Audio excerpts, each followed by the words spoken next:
Seja muito bem-vindo, você que está ao vivo, seja bem-vindo você que está vendo pela gravação. Mais uma vez, a gente está aqui ao vivo agora, eu estou vendo, agora começou a chegar o pessoal. Gente, nós estamos ao vivo aqui no Instagram, 20 horas, quinta-feira, nossas lives costumam acontecer às quintas-feiras às 20. Então, se você está vendo no YouTube, te convido para estar aqui com a gente. Eu encerrei a live e voltei aqui de novo porque não estava aparecendo ninguém, não tinha comentário, não estava vendo vocês. E para que não fosse prejudicada a nossa comunicação, eu encerrei e comecei de novo. Eu estou feliz que tem muita gente chegando aqui. Sejam todos muito bem-vindos. Bom, fecha o seu olho aí, se puder, né? Se você não estiver dirigindo, que a gente vai orar rapidinho. Pai, muito obrigado por estarmos mais uma vez aqui na Tua presença. Espírito Santo, conduza esse tempo. Nós pedimos por entendimento que vem de Ti. Nós pedimos, meu Deus, por aquela palavra que transforma e que muda as nossas vidas, meu Pai. O Senhor tem liberdade aqui nessa noite em nosso meio. É o que nós oramos e declaramos em nome de Jesus. Amém. Bênção demais, gente. Bom, então nós estamos aqui na nossa sequência dos evangelhos. Nós estamos na série Panorama Bíblico, vendo os principais pontos da história do povo de Deus. E a gente chegou nos evangelhos do Novo Testamento. E nós estamos vendo, então, os 4 evangelhos na ordem cronológica. Lembrando, existem algumas sequências que são propostas. Eu vou pedir para minha esposa pegar aqui para mim o manual do MacArthur. Nós estamos seguindo uma proposta que está bem alinhada com o que o John MacArthur, que é um teólogo e pastor americano muito, muito bom, abençoado demais, a sequência que ele propõe relacionada aos evangelhos, porque nós sabemos que os evangelhos nem sempre é fácil a gente descobrir qual que é a ordem certa dos eventos, mas nós estamos seguindo a proposta feita pelo John MacArthur, né? E a gente viu que o MacArthur ele divide o período da vida de Jesus, né, dos evangelhos, basicamente, em fases. E nós tratamos, então, essas fases são os primeiros anos de Jesus, que vai desde o nascimento até os 30 anos de idade, depois o início do ministério público de Jesus, depois nós temos um período em que ele tem o ministério na Galiléia, que é o maior de todos, seguido pelo ministério na Judéia, depois nós temos o ministério na Pérea, e aí já vem para aquela fase dos acontecimentos que antecedem a crucificação, e aí sim, pós-ressurreição, e encerra a fase dos evangelhos. E nós já falamos das 3 primeiras fases, já falamos dos primeiros anos de vida, já falamos lá do início do ministério público de Jesus, que começou lá quando ele é batizado por João Batista, e nós vimos o ministério público na Galiléia. A gente viu, você já está sabendo nessa altura, né? Eu estou aqui com um mapa de Israel, nós temos aqui o Mar da Galiléia, tá? E aqui nós temos o Mar Morto, e a gente viu que nessa área aqui, que é justamente a Galiléia, Jesus concentrou a primeira fase do ministério dele, né? Que foi a maior fase de todas, porque Jesus morou em Nazaré e depois ele se mudou para Cafarnaum, e essas 2 cidades ficam justamente lá no norte de Israel, região da Galiléia. Mas à medida em que a gente vai se aproximando para os últimos meses aí do ministério de Jesus, antes da crucificação, ele sai daquela região lá da Galiléia, né, no norte, e ele desce então para a região sul. Aqui nós temos Jerusalém. Ele vem então para essa região aqui sul para iniciar então a fase final do ministério dele, justamente em Jerusalém, tá? E o que nós vamos ver agora então é justamente esse período. Mas quando você pegar a sua Bíblia e você ler lá algum milagre, alguma cura de Jesus sendo realizada lá em Betsaida, Cafarnaum, Nazaré, Genezaré, Gadara, Decápolis, a gente está falando daquela região mais para cima. Decápolis é um pouquinho aqui ao lado, nessa área aqui azul, mas a gente está falando dessa região aqui voltada para o ministério de Jesus na Galiléia, tá? Combinado? Todo mundo está na mesma página aqui? Bom, alguma dúvida, gente? Podemos, então, iniciar o período aí do ministério na Judéia? Só para lembrar, né? Na semana passada, nós encerramos o ministério na Judéia e nós falamos, então, da transfiguração no monte, quando Jesus vai até o monte, ele se encontra com Elias, que era o representante dos profetas, e Moisés, representante da lei. Depois, quando Jesus desce do monte, uma multidão aguarda por Jesus, e a gente vê que um pai desesperado pede para Jesus ajudar a curar o filho, porque o filho ele era cometido por um demônio e o demônio tacava na água, tacava no fogo. Os discípulos não conseguem expulsar o demônio e Jesus vai e expulsa. E logo depois Jesus decide descer até Jerusalém, porque ia acontecer a festa dos tabernáculos. Isso está lá em João 7, de 1 a 10, e foi justamente aqui que a gente parou, né? Porque quando ele desce para Jerusalém, ele fica por ali, e aí vem essa fase. Então, se está combinado, se vocês já mandaram aí que está todo mundo na mesma página, vamos começar então, né? Bom, Jesus vai descer da Judéia, de lá da Galileia até a Judéia, e eu quero que você pense aí comigo, qual que é a região que está no meio do caminho, gente? Que região é essa aqui? Vocês lembram? Samaria, não é verdade? E você já sabe que os judeus e os samaritanos não se dão bem, nós já falamos o motivo disso nas nossas lives lá do Panorama do Antigo Testamento, depois você procura lá pela live 26 que você vai ver o motivo. Jesus ele pede então para os seus discípulos irem na frente e prepararem pousada para ele. Quando os discípulos passam na região de Samaria, os samaritanos olham para aquele povo e falam assim, não, vocês têm cara de que vocês estão indo para Jerusalém, ó, quero nada com vocês não vão ficar por aqui. E aí, nós temos Tiago e João, os filhos de Boanerges, filhos do trovão, né, como foram apelidados por Jesus. Eles viram para Jesus, Jesus, deixa com a gente. Você quer que a gente mande descer fogo do céu e acabar com esses samaritanos? Deixa que a gente faz igual aconteceu lá atrás com Elias. Lembra que Elias mandou descer fogo no céu e destruiu os soldados de Acabe que foram prendê-lo quando ele estava lá no monte? Pois é, gente. Aí Jesus já dá uma repreendida e já manda logo. Vocês não sabem de que espíritos são. Porque o Filho do Homem não veio para destruir as almas do homem, mas veio para salvá-las. Gente, tem graça, né? Imagina só, você está diante de Jesus, o Filho de Deus, o Verbo encarnado que está fazendo todos esses milagres. E aí você vira e fala, Jesus, deixa comigo que eu vou mandar descer fogo do céu. Eu fico pensando que se fosse eu não ia dar muita ousadia não. Eu já ia virar e falar assim, meu filho, ali atrás vocês não conseguiram expulsar o demônio de um menino. E você está achando que você vai fazer descer fogo do céu? É muita ousadia, né? Mas a gente vê que Jesus, ele responde algo muito precioso, né? Ele fala, vocês não sabem de que espírito são, porque o Filho do Homem não veio para destruir as almas, mas para salvá-las. E eu quero parar aqui um pouquinho para a gente refletir nessa fala de Jesus, porque tem um vídeo do John Piper. O John Piper ele é um pastor batista americano, um dos maiores teólogos da atualidade. Ele é também um homem com ensinamentos maravilhosos. E certa vez perguntaram para ele por que o Deus do Antigo Testamento era um Deus tão duro e o Deus do Novo Testamento, aparentemente, é um Deus mais perdoador. E aí ele vira e fala, isso não é verdade. E a gente sabe que não é verdade, porque nós estudamos os atributos de Deus, nós dizemos que Deus é imutável, o mesmo Deus do Antigo é do Novo Testamento. Mas ele vira e fala, olha, isso não é verdade. O Deus do Antigo Testamento, ele não era tão duro quanto as pessoas pensam. E o Deus do Novo Testamento, ele não é tão complacente como as pessoas acham, né?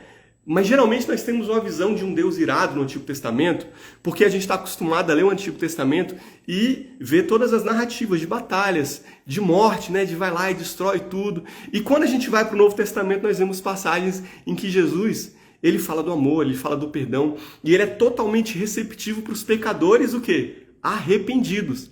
E aí, para muitas pessoas, tem essa diferença grande do Deus do Antigo para o Novo Testamento, né? E o John Piper ele fala que a resposta para essa pergunta, ela provavelmente está em Lucas 4, dos versos 16 a 21. Eu vou ler para vocês aqui. Foi um texto que nós, inclusive, citamos em conversas anteriores. Mas naquela hora ainda não era o momento oportuno para a gente tratar desse assunto que nós estamos falando agora, né? Mas escute com atenção. E chegando Jesus a Nazaré, onde fora criado, entrou num dia de sábado, segundo o seu costume, na sinagoga, e levantou-se para ler. E foi-lhe dado o livro do profeta Isaías. E quando abriu o livro, achou o lugar em que estava escrito: O Espírito do Senhor é sobre mim, porque o Senhor me ungiu a pregar, a evangelizar aos pobres e enviou-me a curar os quebrantados de coração, a pregar liberdade aos cativos e restauração de vista aos cegos, a pôr em liberdade os oprimidos e anunciar o ano aceitável do Senhor. E cerrando o livro, tornou a dar ao ministro, assentou-se, e os olhos de todos na sinagoga estavam fitos nele. Então Jesus começou a dizer: hoje se cumpriu essa escritura em vossos ouvidos. Vocês lembram dessa passagem? Do original? Essa passagem está em Isaías 61. E é muito interessante, porque quando Jesus pega para ler essa passagem de Isaías 61, ele acaba de ler na parte que fala que ele veio para anunciar o ano aceitável do Senhor. Mas quando a gente vai para Isaías 61, se você ler a frase seguinte, na verdade é a mesma frase, né? Está na mesma frase. O que Isaías fala? Que Jesus viria para não apenas anunciar o ano aceitável do Senhor, mas também o dia da vingança do nosso Deus. Mas Jesus não fala essa parte que naquele momento ele veio para executar o dia da vingança. Ele para ali na parte em que ele diz que ele veio anunciar o ano aceitável do Senhor, né? Então, Jesus ele vem não para destruir as almas, mas para salvar as almas. Ele traz uma janela de oportunidade. No momento em que Jesus vem à Terra, uma janela de oportunidade se abre para que as pessoas não experimentem aquela vingança do Antigo Testamento. Porque o Antigo Testamento está ali para mostrar para a gente qual que é o preço do pecado. Como é que vai ser terrível a ira e a vingança. E a justiça, porque Deus é um Deus justo e um Deus santo, e Ele vai executar a justiça. Mas aí a gente olha para o Antigo Testamento, vê como é que aquela vingança, aquela justiça, ela é executada, né? E aí Jesus vem e ele abre uma janela de oportunidade, e nesse momento ele fala para o pecador: venha, se arrependa dos seus pecados e venha que eu estou te chamando. Nesse momento eu estou te chamando. Aceita o meu perdão, aceita o meu perdão, aceita o meu amor. Aceita o amor e o perdão que Jesus oferece para cada um nesse momento. Mas nós não podemos nos esquecer que o dia da vingança virá. Virá e virá de forma muito pior do que foi no Antigo Testamento. Porque a gente lê isso lá no livro de Apocalipse. Então, se você só lê o Novo Testamento sem você chegar até o final, você vai ter uma impressão falsa. Aliás, no livro de Atos a gente já vê um pouco da manifestação disso com Ananias e Safira, né? Mas no Antigo Testamento, quando a gente lê o Antigo Testamento, o livro de Apocalipse, a gente vê que o Antigo Testamento parece um passeio no parque, não é verdade? Então, justamente, o dia da ira, da vingança, vai acontecer lá na frente. Mas hoje nós temos essa janela de oportunidade em que Jesus está falando: venha e se arrependa. Porque se você não se arrepender enquanto há tempo, o que vai experimentar é justamente a ira, o dia da vingança do nosso Senhor. Interessante, né? Eu achei muito preciosa essa reflexão do John Piper, quando ele fala sobre isso aqui. Mas então, voltando aqui, né? Eu usei como gancho essa fala de Jesus. Então, voltando aqui para a nossa história, Jesus, ele desce, ele atravessa Samaria, eles vão para outra aldeia, depois eles descem até Jerusalém, e eles chegam lá em Jerusalém, e Jesus participa então da festa dos tabernáculos, e lá em João 7,14 a gente vê a narrativa dessa história, e nós vemos que Jesus ele chega, ele vai lá para o templo, e ele começa a fazer aquilo que ele faz de forma muito habitual, né? Ele vai para o templo, ele vai fazer curas, ele vai ensinar as pessoas, e as pessoas estão ouvindo Jesus, e elas se maravilham com o ensino de Jesus. Só um segundinho. Estou vendo que chegou uma galera aí, sejam muito bem-vindos. Kelinha chegou, Juju chegou, Vinícius também está na área. Gente, bênção ter vocês, o Robert também, a Aninha. Vamos lá, galera, nós estamos aqui dando sequência à nossa conversa dos evangelhos. Se você perdeu o início, não tem problema não, segue com a gente, depois você vai lá no YouTube que tem a gravação completa, inclusive das nossas conversas anteriores, beleza? Bom, então Jesus começa a ensinar lá no templo, e as pessoas começam a se maravilhar com o ensino de Jesus, mas é claro, isso enche de inveja os fariseus. E eles começam a buscar uma forma de matar Jesus, uma forma de calar Jesus. né? Inclusive criticando, a gente vê que uma das maiores críticas era justamente da quebra do Shabat, do descanso, do sábado, né? E Jesus direto expunha a hipocrisia deles e falava, olha, na própria lei de Moisés fala que o sábado vai ser violado se for para circuncidar um homem, porque o homem ele era circuncidado, o bebezinho, sempre ao 8º dia de vida. Então, se esse 8º dia caísse no sábado, você quebra a lei, né? Na verdade, não quebrava a lei porque você já era para fazer isso mesmo, né? Mas era como se a lei fosse deixada de lado, a lei do sábado, porque aquele princípio era um princípio mais importante. Então, Jesus está falando, olha, isso está acontecendo lá e vocês estão falando que o sábado está sendo quebrado porque vidas estão sendo curadas? Vocês estão cheios de inveja, de hipocrisia. E a multidão ouvia aquilo ali e ficava maravilhada, porque ele tirava o peso, o jugo que os fariseus estavam impondo em cima das pessoas, com um ensinamento novo, né? E quanto mais as pessoas ouviam e acreditavam em Jesus, mais aqueles fariseus se enchiam de inveja. E aí Jesus, no último dia da festa, ele vira e ele fala, né? Se alguém tem sede, vem a mim e beba. Quem crê em mim, como diz a Escritura, rios de água viva correrão do seu ventre. E o povo ouve aquilo, ouve todo o ensino de Jesus e fica maravilhado. E uns falam que ele era o profeta. E, gente, quando a gente lê aqui que alguns falavam que ele era o profeta, não é um profeta, é o profeta. Que diferença que tem nisso aqui, Walter? Vamos lá. Quando Deus fala por meio de Moisés lá em Deuteronômio, e a gente tem isso em Deuteronômio 18:15, Moisés fala para o povo, né? É Deus falando por meio de Moisés, ó, que o Senhor levantaria outro semelhante a ele, semelhante a Moisés, um outro profeta no meio dos irmãos, né? Do meio dos judeus. E a esse outro as pessoas deveriam ouvir. E esse outro que traria a lei, o mandamento, que traria a lei nova, né? A nova aliança. Então, gente, as pessoas já estavam esperando um outro profeta como Moisés foi profeta. Lembrando que só Moisés teve a característica, enquanto profeta, de ser legislador. Tanto que Jesus, quando vem, ele legisla também, né? Ele falava tantas vezes, olha, a lei fala isso, os profetas falam isso, mas eu falo isso. Ah, você sabe o que fala a lei, os profetas, você vai amar os seus amigos e odiar os seus inimigos, mas eu falo que você vai amar os seus inimigos. Então você vê que Jesus vem com uma nova lei. Não é verdade? Justamente porque Jesus era o profeta que estava para vir, o profeta que foi citado em Deuteronômio 18, que era aquele profeta legislador. Jesus, o Messias, o Cristo, né? Lembrando que quando a gente fala Cristo, nós estamos falando de um título, o Messias, ungido de Deus, né? Então, algumas pessoas ouviam aquilo ali e falavam, olha, ele é o profeta. Ele é o profeta que deveria vir com essa lei nova, né? Outras pessoas olhavam e falavam, ele é o Cristo. Ele é o Cristo, Filho de Deus. Mas, quando as pessoas ouviam isso, elas pensavam, poxa, mas o Cristo não viria de Belém, da linhagem de Davi?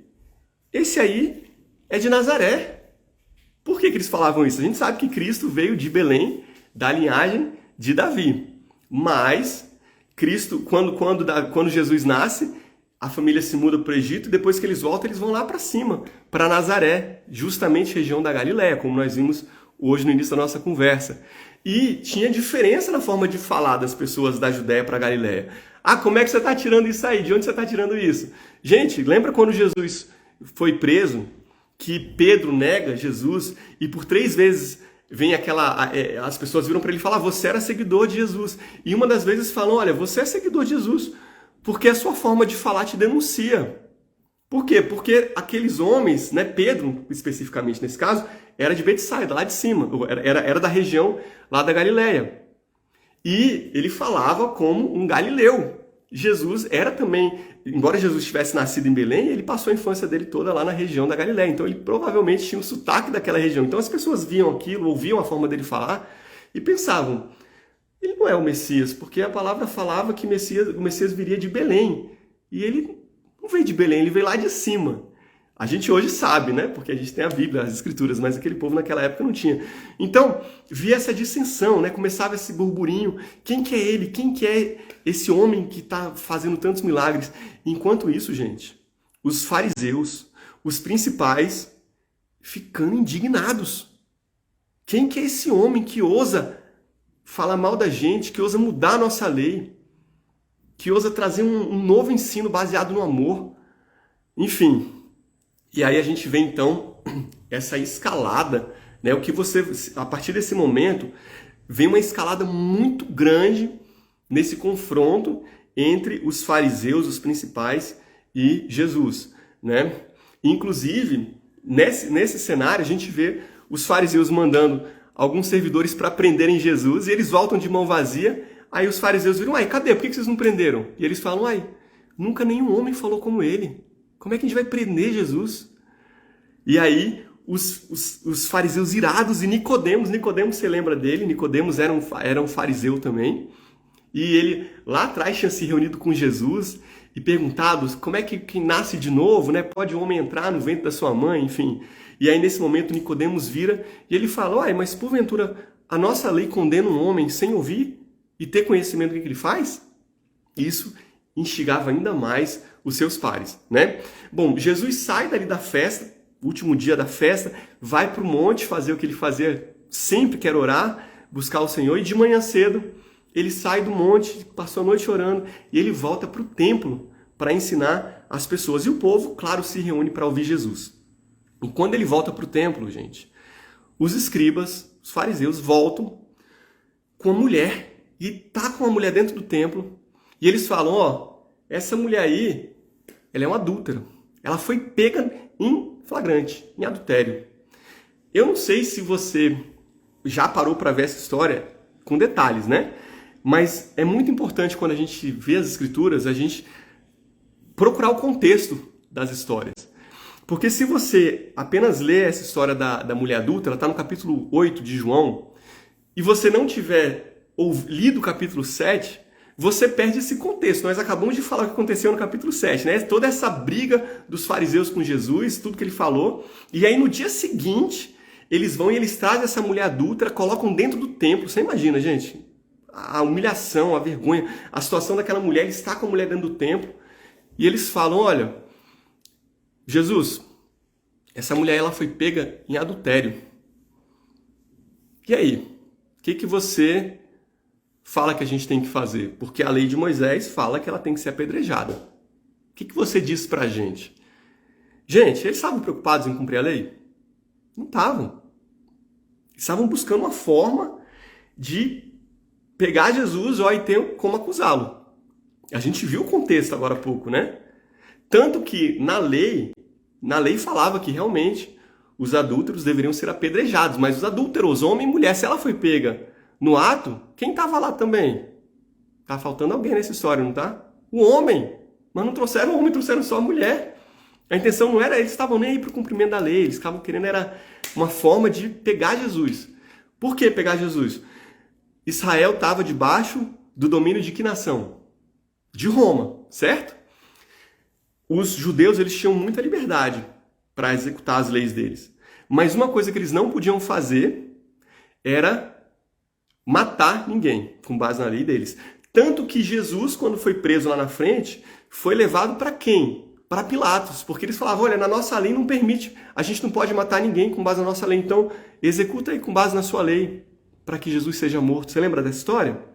Então, na verdade, se Jesus virasse e falasse que era para apedrejar aquela mulher, eles tinham uma forma de virar para os romanos e falar, ó, esse homem aí está querendo perverter a lei romana, está querendo instigar que uma pena de morte seja executada sem que haja o correto julgamento. E se ele vira e fala, não vai apedrejar, gente, ele está indo contra a lei de Moisés. E a lei de Moisés era a lei que regia a sociedade, né? Que regia os judeus. Era lei religiosa, era lei civil, era lei penal, era lei moral, era tudo. Eles se pautavam na lei, e inclusive Jesus, ele veio para cumprir a lei, né? E ele não descumpriu a lei. E aí, Jesus, enquanto isso, está escrevendo na terra. Estão falando aquilo e Jesus escrevendo com o dedo na terra. E aí eles veem aquela cena e na cabeça deles, o que parece quando a gente lê é que Jesus está mais preocupado em escrever na terra do que neles, não está dando muita moral. E eles viram de novo e falam, Jesus, e aí? E afinal, o que é para fazer com essa mulher aí? O que você vai falar? E aí Jesus, ele para, se levanta e ele fala: aquele que tiver sem pecado, que atire a primeira pedra. Gente, olha que impressionante, porque Jesus não fala que não é para executar a lei. Ele não foge da pergunta, né? Ele dá uma pergunta: aplica a lei. Ele fala: aplica a lei, pode aplicar. Mas aquele que tiver sem pecado, que atire a primeira pedra. E a palavra de Deus fala, então, que um a um faz o quê? João 8,9. Quando ouviram isso, acusados da consciência, saíram um a um, a começar pelos mais velhos até os últimos, e ficou só Jesus e a mulher que estava no meio. Aquela fala de Jesus, ela penetra no coração daqueles homens como uma espada de dois gumes, né? E ela chega a ponto de acusar os homens, a própria consciência dos homens, por causa da palavra de Jesus, vai e sentencia. Quando a gente vai no original, aqui fala, né, acusados da consciência. Essa palavra acusados, no original, ela é muito mais pesada. Ela significa sentenciados, geralmente com implicação de vergonha em relação à pessoa sentenciada. Então, aqueles homens, quando eles ouviram aquilo, é como se eles sentissem o peso da sentença, da vergonha, de tudo que eles tinham feito. E eles tentando acusar aquela mulher quando eles mesmos estavam cheios de pecado também. E um por um sai. E fica só Jesus. E o que Jesus escreveu ali na terra a gente não sabe, a palavra não fala. Queríamos nós saber, né? Tem algumas pessoas, inclusive o Sproul, o R.C. Sproul, ele faz assim uma elucubração e ele fala que na cabeça dele ele acha que Jesus podia estar ali colocando com o dedo os pecados de cada um, né? Escrevendo assim os pecados que sabia que estavam no coração de cada um. Eu acho que é uma boa teoria, mas a verdade é que a gente não sabe. Ele também fala, né, que não sabe, não tem como nós sabermos, né? É um mistério que pertence apenas a Deus.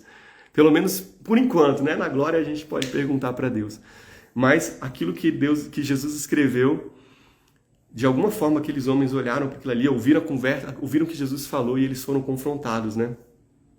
E aí Jesus olha para a mulher e ele pergunta: mulher, onde estão os seus acusadores? Ninguém te condenou? E aquela mulher vira e fala: ninguém, Senhor. E tem mais um problema quando a gente lê as Escrituras sem entender o contexto da época, né? A gente fala bastante aqui sobre a importância de nós entendermos não apenas o contexto em que a palavra está, no sentido de você ler os capítulos anteriores e posteriores, mas também da gente entender no original. Porque quando a gente lê essa frase, ninguém Senhor, a gente lê esse Senhor com a mesma mentalidade de hoje. Igual uma pessoa mais idosa chega para falar com alguém jovem: tudo bom com o senhor? É uma forma de você falar com respeito, né? Mas essa palavra Senhor, no original, ela significa curios. E curios, essa palavra curios, ela era usada em dois contextos lá na época de Jesus. Ela era usada por um escravo para se referir ao seu senhor, ao seu dono, ao seu proprietário, e ela era usada para se referir apenas ao imperador romano, o grande César. Então, gente, quando alguém fala curios, quando alguém falava curios para outra pessoa, ela estava falando que eu pertenço a você. Você é meu proprietário, você tem total controle sobre a minha vida. Então veja que essa mulher, a mesma palavra que traz condenação para aqueles acusadores, que penetra e mostra o estilo de vida, entrou nessa mulher, penetrou nessa mulher e trouxe a revelação de quem era aquele com quem ela falava. E ela vira e fala: ninguém, Senhor, ninguém curios, ninguém, meu proprietário, meu dono, você que tem agora a minha vida em suas mãos. Olha que coisa maravilhosa. Porque Jesus, depois que ele escuta isso, ele vira e fala: eu sou a luz do mundo. Quem me segue não andará em trevas, mas terá a luz da vida. Aquela mulher pecadora, ela acaba de sair das trevas. E ela acaba de se encontrar, de ter um encontro verdadeiro com a luz. e ela recebe vida. Enquanto aqueles homens que se julgavam melhores, que se julgavam bons demais, eles acabaram de sair da presença da luz verdadeira, sem ter a transformação. E eles voltaram para as trevas. Foi isso que aconteceu aqui. Foi isso que aconteceu. Então, Jesus se despede dessa mulher, fala, vai, não peques mais. E aí, a nossa história continua, na nossa sequência aqui cronológica. Depois de um tempo, Jesus vira, pega 70 seguidores seus e envia para as cidades, para as aldeias da região, de 2 em 2. A gente viu que Jesus fez isso lá em cima, na região da Galileia, com os seus 12 discípulos, 12 principais, né? Os apóstolos. Mas aqui embaixo ele pega 70 e ele manda também de 2 em 2, agora pela região da Judéia, e ele dá basicamente o mesmo comando, né? Vai, não leva bolsa, não leva alforje, o que você receber para você comer, você come, onde te oferecerem hospedagem, você vai e dorme, e aí você cura os enfermos, você não cobra nada por isso, porque nós não podemos nos capitalizar com o dom do Senhor. O dom do Senhor é para o corpo, né? É para as pessoas mesmo. E aí você declara, né? Eu falo assim em relação à cobrança para realizar curas e tudo mais. E aí você declara que é chegado o reino de Deus. E você fala que tem salvação. E se alguém não receber, onde você não for bem recebido, você sacode o pó, enfim. E aqueles 70 vão de aldeia em aldeia. E eles voltam super felizes. Porque ao nome de Jesus, até os demônios se sujeitavam. Porque o nome de Jesus é o nome que tem todo o poder nos céus, na terra, debaixo da terra. Porque ele foi levado acima de todo o principado, potestade, domínio, de tudo que existe nessa terra, não é verdade? Então, aquelas pessoas elas já estavam vendo como o nome de Jesus era o nome sobre todo nome. E aí, pouco tempo depois disso, nós vemos o relato da visita de Jesus até a casa de seus amigos, Marta, Maria e Lázaro. E Jesus vai até a casa deles, e quando chega lá, Marta estava muito preocupada em servir Jesus. E Jesus estava ali, provavelmente tinha mais discípulos acompanhando, né? E Marta devia estar cuidando da comida, devia estar trazendo as coisas, devia estar vendo se estava tudo arrumado, passando uma vassourinha para limpar lá a casa dela, para receber bem o mestre. E nessa afobação de cuidar de tudo, enquanto ela estava fazendo isso, Maria estava lá, deitada aos pés de Jesus, ouvindo tudo que Jesus tinha para falar.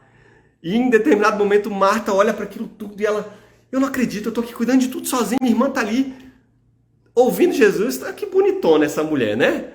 E Jesus, você não está vendo não? Fala para ela me ajudar. Parecia até quando eu era mais novo, eu e minha irmã, né? Que eu não estava fazendo alguma coisa, eu não estava fazendo nada. Mãe, você não tá vendo, não? Ó, manda a minha irmã aí, ó. Manda a Bárbara arrumar esse negócio também que eu tô fazendo sozinho. Foi quase isso que Marta fez com Jesus. E aí, Jesus escuta aquilo ali e ele responde, eu imagino que ele deve ter respondido com todo amor do mundo. Marta, Marta, você tá muito preocupada, você tá muito ansiosa com coisas que não são importantes. Mas uma coisa só importa. E Maria escolheu essa parte. E eu não vou tirar essa parte dela. E foi quase assim, e você também, larga isso aí. Deixa a casa para depois, deixa a arrumação para depois e vem ficar comigo. Vem aproveitar esse tempo comigo, vem ter um tempo de intimidade, de comunhão. E eu fico pensando aqui quantas vezes que nós agimos como Marta também. Porque Marta estava muito bem intencionada, gente. Marta provavelmente estava agindo dessa forma porque queria deixar o ambiente o mais agradável possível, um ambiente bonito para o Senhor.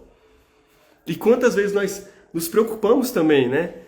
De participar da obra, de participar de ministérios, de fazer um monte de coisa na igreja, de ir para cima, para baixo e tudo mais. Mas nós precisamos lembrar que nada disso importa se nós não tivermos o principal, que é esse tempo ouvindo o Senhor. Esse tempo em que a gente para a gente ter a comunhão, para a gente ter essa intimidade com Jesus. E é isso que Jesus está chamando a gente para fazer também, para ter esse tempo. A gente não deixa de lado a obra que a gente faz na igreja, nos ministérios, mas a gente faz isso sem esquecer do principal, da parte, a boa parte, escolher a boa parte que é ouvir Jesus, que é ter intimidade com Jesus, que é ter um tempo precioso de comunhão com Jesus. lendo a palavra de Deus, aprendendo, meditando as Escrituras, orando ao Senhor, sendo instruído pelo Espírito Santo. Bom, vamos ver aqui. Jesus sai lá da casa de Marta, de Maria, de Lázaro, fica lá um tempinho, ele sai. Logo depois a gente tem Jesus ensinando a oração do Pai Nosso para os seus discípulos. Em seguida, na sequência, mais curas. Jesus ele expulsa um demônio de um mudo, e aí esse mudo começa a falar, a multidão se maravilha de novo, porque a multidão está vendo milagres maravilhosos que não aconteciam. A gente para e a gente não lembra muitas vezes que no Antigo Testamento também não era tão comum assim milagres de cura, gente. Não era tão comum. E você tem que lembrar que o Antigo Testamento foi escrito ao longo de 1400 anos. E nós estamos falando aqui de um período de 400 anos depois de silêncio profético, aí vem Jesus, quantos milagres de cura Jesus está fazendo ali para provar que ele é o Filho de Deus, ele é o próprio Deus, o Verbo encarnado.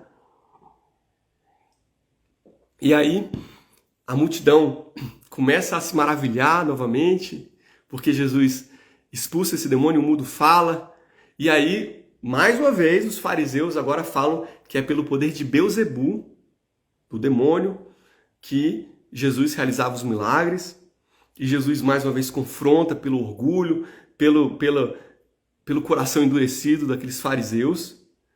E aí, nesse meio tempo, Jesus vai jantar na casa de um fariseu, e quando Jesus chega lá, ele senta à mesa sem lavar as mãos, e eu imagino que ele fez isso de propósito. Eu acho que ele já fez isso de propósito. Porque era comum na época as pessoas chegarem e lavarem as mãos, né, para sentar à mesa, mas Jesus não lava as mãos. E aquele fariseu olha para aquilo ali e ele pensa, nossa, ele senta sem lavar as mãos. E Jesus não perde nenhuma oportunidade de nos ensinar. E ele confronta aquele fariseu e ele fala, vocês ficam preocupados em lavar o exterior, quando o interior está cheio de sujeira, está imundo. Se preocupe com o interior. E mais uma vez, né, aqueles fariseus se sentem ofendidos por conta das falas de Jesus e eles tentam armar alguma cilada para capturar Jesus. Como a gente está vendo que isso está acontecendo com a frequência cada vez maior, porque nós estamos agora caminhando para os últimos meses, aquelas últimas semanas antecedentes à crucificação, né? E aí, novamente, num sábado, Jesus está na sinagoga e aí ele estava lá ensinando, estava lá curando, e aparece uma mulher que tem um espírito de enfermidade há 18 anos. E essa mulher, ela andava encurvada, né? E ela não conseguia se endireitar. E Jesus vai lá e ele chama aquela mulher. E nesse caso é interessante porque a palavra fala que Jesus que chama a mulher. Ela estava no lugar certo, na hora certa. E dessa vez Jesus chama a mulher. E aí ele fala que ela estava livre da enfermidade dela. Ele impõe as mãos sobre aquela mulher. E ela é curada, ela se endireita e glorifica ao nome do Senhor. E aqueles fariseus, os principais da sinagoga, ficam indignados. E eles têm a coragem de falar que em 6 dias da semana é permitido trabalhar. Quem quiser ser curado, que venha num desses 6 dias. Mas não no sábado, para não descumprir a lei. A lei, e lembrando que essas leis relacionadas ao sábado, o que podia ou não podia fazer no sábado, né? Até que ponto que era considerado quebra ou não do Shabat, ela não foi dada por Deus lá atrás. Ela foi estabelecida pelos próprios judeus ao longo dos anos.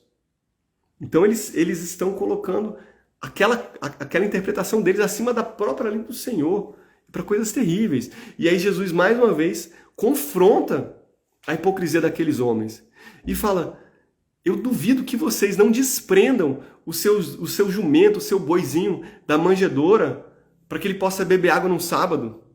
E você está falando que essa filha de Abraão não pode receber a cura, uma mulher que está presa por Satanás há 18 anos? Vocês deviam ter vergonha. E eles são envergonhados nessa hora, e o povo ouve aquilo ali, é tudo muito maravilhoso para aquelas pessoas que estavam debaixo do jugo colocado pelos fariseus. E aí, mais uma vez, confronto. E logo depois disso a gente vê uma história muito, muito linda, que é a história do cego de nascença. Mas como a gente está aqui já com o horário avançado, já são 8h45, e eu não quero estourar o tempo, Eu vou deixar essa história para a gente conversar na semana que vem, mas eu já te convido para estar aqui, porque ela também fala de coisas muito preciosas, tem um significado por trás muito lindo nessa história do cego de nascença. E, enquanto isso, novamente, se você perdeu alguma das conversas anteriores, você pode aproveitar esses 7 dias até a nossa conversa da semana que vem e você pode colocar em dia, né? Essa foi a nossa 5ª conversa sobre os evangelhos, então você pode assistir alguma das 4 anteriores aí, para a gente poder prosseguir na semana que vem. Feche seu olho aí rapidinho. Pai, muito obrigado, Senhor. A tua palavra ela é tão preciosa. Ela traz tesouros tão maravilhosos para nós. A tua palavra nos traz vida. E nós pedimos que o Senhor Espírito Santo abra os olhos do nosso coração para que nós possamos interpretar a palavra da maneira que convém. Porque sabemos que o homem natural ele não é capaz de compreender aquilo que vem do Espírito. Então nós pedimos pelo discernimento espiritual que só o Senhor pode dar. Nós te louvamos por esse tempo, te louvamos pelos ensinamentos. Nós pedimos que nós possamos viver tudo aquilo que nós temos lido e aprendido em Ti. Em nome de Jesus, amém. Glória a Deus! Nós fechamos aqui então mais uma aula. Nós estamos falando do Ministério de Jesus na região da Judéia. Na semana que vem a gente termina o Ministério da Judéia e começa o Ministério na Pérea. Vamos ver até onde a gente consegue chegar. Mas que bom que você estava aqui com a gente hoje. Deixa eu ver aqui os comentários, o que chegou pra gente. Kelinha botou foi muito bom. Gostei. Ó, tem uma galera que ficou triste porque a gente não continuou hoje. Vamos deixar para a semana que vem. É bom que vocês ficam com um gostinho de quero mais. Galera, se ficar alguma dúvida, manda aí pra gente. Se não ficou dúvida nenhuma, a gente se vê na semana que vem. Espero por vocês aqui, tá bom? Beijo no coração, que Deus abençoe o final de semana de vocês, que Deus abençoe aí o restinho de semana. Fiquem com Deus e até mais.